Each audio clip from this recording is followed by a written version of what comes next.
হর হর মহাদেব। আজকে ধনু লগ্নের জাতক জাতিকাদের সম্বন্ধে জানাতে এলাম বিস্তারিতভাবে। ধনু হচ্ছে কালপুরুষের কত নম্বর ঘর?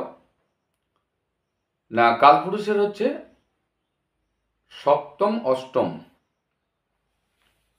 তো অষ্টম নবম ঘর হচ্ছে কালপুরুষের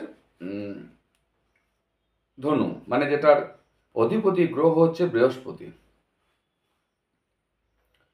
তো তাদের সম্বন্ধে শাস্ত্র কি বলছে, এই জাতক জাতিকারা কেমন হয়, এদের জীবনযাপন কেমন যায়, স্বভাব চরিত্র কেমন হতে পারে, এদের জীবনটা আরামে কাটে না দুঃখে কাটে না কষ্টে কাটে, নাকি বিশাল কিছু হতে পারে, সেই সম্বন্ধেই আজকে জানব। তো নমস্কার, আমি আচার্য উত্তম শাস্ত্রী। শুরু করছি ধনু লগ্নের জাতক জাতিকাদের সম্বন্ধে বিশদ বিবরণ।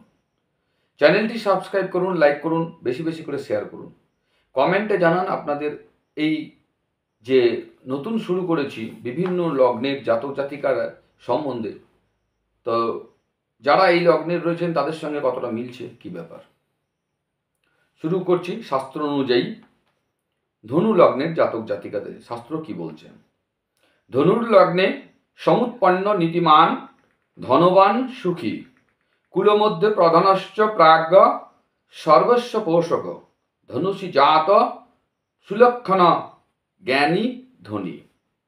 মানে কি বলছে, ধনু যে লগ্নের জাতক বা জাতিকারা রয়েছেন তারা সাধারণত কি হন? নীতিমান, নীতিপরায়ণ হন, নীতি মেনে চলেন সব সময়।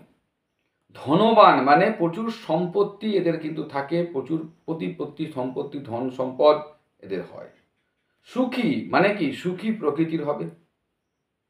প্রাজ্ঞ মানে প্রচুর জ্ঞান থাকবে, মানে পণ্ডিত যাকে বলা যায়, জ্ঞান প্রাজ্ঞ।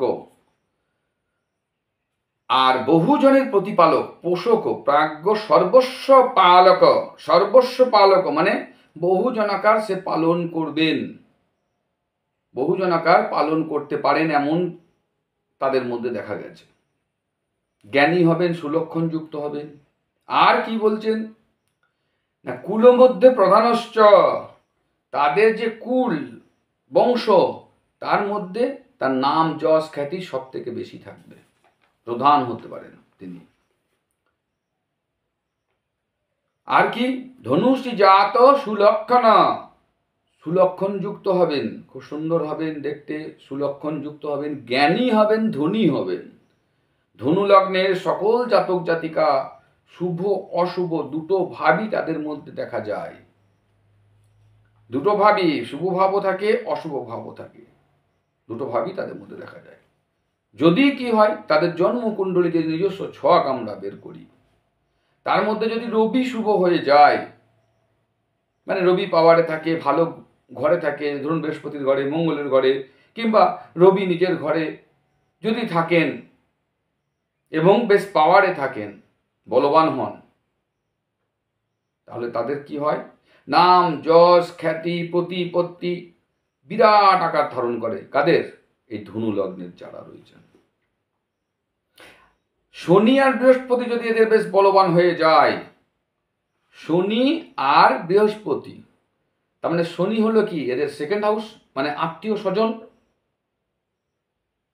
রিলেশন, সেটা হচ্ছে শনি তৃতীয় ভাব।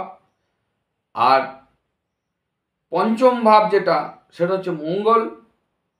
আর বৃহস্পতি হচ্ছে কি না 2 3 4 নাম্বার ঘর, মানে হচ্ছে নিজের মায়ের ঘর, নিজের ঘর সেইটা। তাহলে বৃহস্পতি যদি বলবান হয়ে যান এদের, শনি যদি বলবান হয়ে যান ধনু লগ্নের, তাহলে এরা সাধারণত কি হয়? ধার্মিক, এমন ধর্ম করবেন সংসার ত্যাগ করে দেবেন, অর্থাৎ সন্ন্যাসী প্রকৃতির হয়ে ঘর, ওই যে 4 নম্বর ঘর, ঘর ত্যাগ করে চলে যেতে পারেন।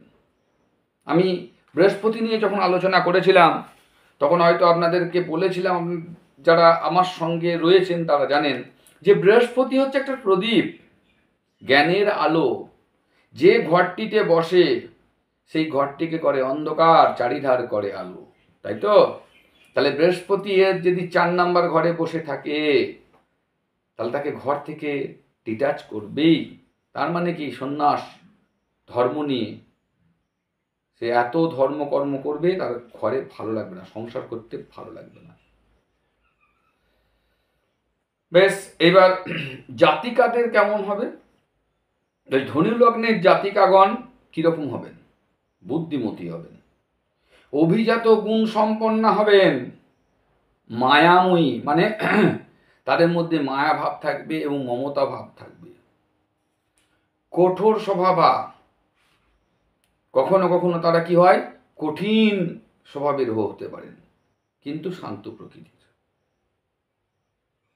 শান্ত প্রকৃতির, কঠিন, স্নেহহীনা, তার মধ্যে স্নেহ ভাব থাকতে নাও পারে, অথচ শান্ত।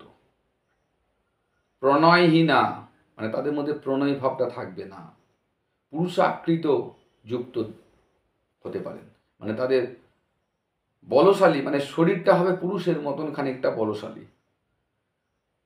ঠিক আছে, তাহলে এইটা হলো ধনু লগ্নের জাতিকা তাদের। এই যে ধনু লগ্ন, তাদের এবার ইন ডিটেলস যদি আমরা যাই, তাহলে আমরা দেখব প্রথম ভাব, যেটা তনু ভাব বলি, সেটা কি ধনুরাশি, মানে বৃহস্পতি। তার অধিপতি গ্রহকে লগ্নের বৃহস্পতি। সেকেন্ড হাউস, যেটা আমাদের বাক শক্তি ধনভাব, দ্বিতীয় হাউস, সেটাকে শনি। থার্ড ঘর যেটা আমাদের, যেখান থেকে আমাদের কি বেরোয়, ভাতৃভাব, সহজ ভাব, আমাদের সাহস পরাক্রম, সেটা হচ্ছে কে, শনি। কাজে এদের সাহস কিন্তু হবে। চতুর্থ মানে ফোর্থ হাউস আমাদের কে, যেখান থেকে মাতৃঘর, সুখের স্থান, বিদ্যার ঘর, মানে মাধ্যমিক পর্যন্ত, সেটা হচ্ছে মীন রাশি, সেটা কিন্তু বৃহস্পতি। পঞ্চম ঘর, যেখান থেকে আমাদের প্রেম, পুত্র, এইসবগুলো দেখা হয়, সেটা হচ্ছে মঙ্গলের অধীনে। ষষ্ঠ ঘর, যেখান থেকে শত্রু, রিপু, ঋণ এইসবগুলো হয়, কম্পিটিশন, সেই ঘরটা কার, শুক্রের ঘর, অর্থাৎ ষষ্ঠপতি বৃষ রাশি। সপ্তম ঘর হচ্ছে এদের কোনটা, যেটা জায়া ভাব বা পত্নী বা পার্টনারের ঘর, সেটা হচ্ছে মিথুন রাশি, তার ঘর হচ্ছে কে, বুধ। অষ্টম ঘরটা হলো কি, যেটা মৃত্যুর ঘর, সেটা হচ্ছে কর্কট রাশি, চন্দ্র। নবম স্থান মানে ভাগ্যস্থান বা ধর্মস্থান, সেটা হচ্ছে কি সিংহ রাশি, তার লর্ড হচ্ছে কে, রবি। আর 10th হাউস, যেটা থেকে আমাদের কর্ম হয়, সেটা হচ্ছে কন্যা রাশি, মানে বুধ। আর 11th হাউস হলো কে, যেখান থেকে আমাদের ইচ্ছা পূরণ হয়, সেই ঘরটা কার দখলে, তুলা রাশি, তার গ্রহকে শুক্র। আর সবশেষ হচ্ছে আমাদের মোক্ষ প্রাপ্তি, ব্যয়, দ্বাদশ স্থান, সে দ্বাদশ ঘরটা কার দখলে, মঙ্গলের ঘরে, অর্থাৎ বৃশ্চিক রাশি। আশা করছি আপনাদের ভালো লাগছে। যদি বুঝতে পারছেন ভালো লাগছে, অতি অবশ্যই লাইক করুন, সাবস্ক্রাইব করুন, বেশি বেশি করে শেয়ার করুন। ধন্যবাদ, নমস্কার।